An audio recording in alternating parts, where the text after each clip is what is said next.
So here's a look at everything that comes with the kid's snorkel mask.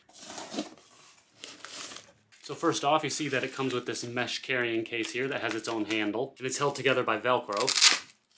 Lots of parts kept together in this plastic wrap here. Comes with a little user manual that shows you all the different components and how to use it properly. So it has a sticker on the front of it that we're going to peel off. Nice clear one piece of glass here. That'll give your child a really clear view of everything that they're looking at. Of course, it's got this little shark face on it with eyes, teeth, and even a tongue down here. And it actually comes stored in one piece. You just have to move this up and slide it down onto the top of the snorkel here for it to work. And then when you're done, you just slide it back up and then fold it back down. And here's the strap on the back. It connects in 4 places, and their head should slide underneath it this way. And it has this thick silicone sleeve all the way around the outside that's going to contact their face on all sides to prevent water from going in and to keep the air in. And the exhaled air will come out of these slots right here, while the inhaled air goes in right here. And you can see that inside this piece right here, there's a little floating module that keeps water from going into it if it should be submerged underwater. This would float up and create a plug that stops the water from flowing down into where they're breathing.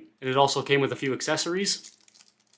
A couple waterproof rubber rings, and 2 of these rubber ear plugs to prevent water from getting into the ear. Overall, I'd say it's a very high quality snorkel mask here. My daughter's gonna love it, and I really like that it folds up and then slides back into this bag right here for easy travel and storage. And the mesh here means you can keep it in the bag right away and it's still gonna dry off. So if you're looking for a great mask to take your kid out snorkeling, I would highly recommend this one to you. It's the one I got for my daughter, and I think she's going to love it when she sees it.